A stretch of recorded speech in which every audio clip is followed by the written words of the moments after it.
cahanım sen benim. Ey gönül ishar ishq canu cahanım sen benim. Bu gönül bostanida guncha dahanım sen benim.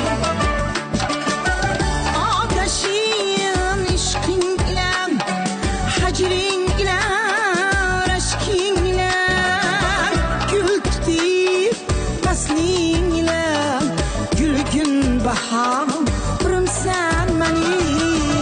Gül tutip faslin ile gülgün baharım sen beni.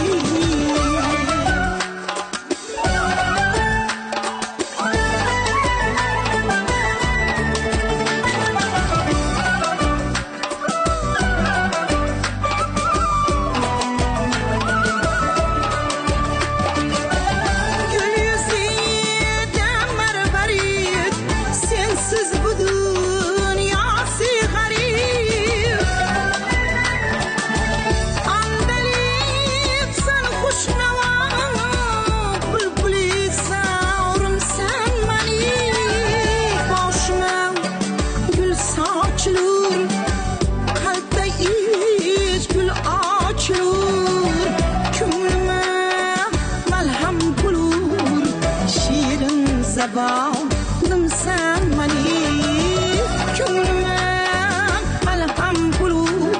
Şirin zavalım sen beni.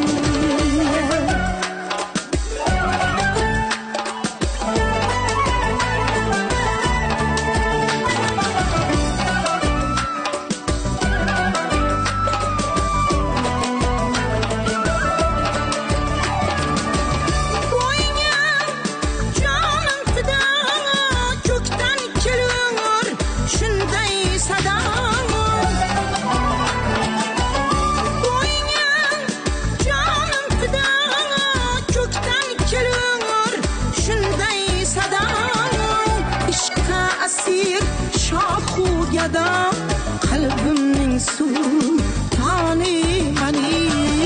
İşte asir şahu yadam kalbimin sultanı beni. Ey gönül ishar ishq canu cahanım sen beni. Bu gönül bostanıdan guncha dahanım sen beni. Guncha dahanım sen beni.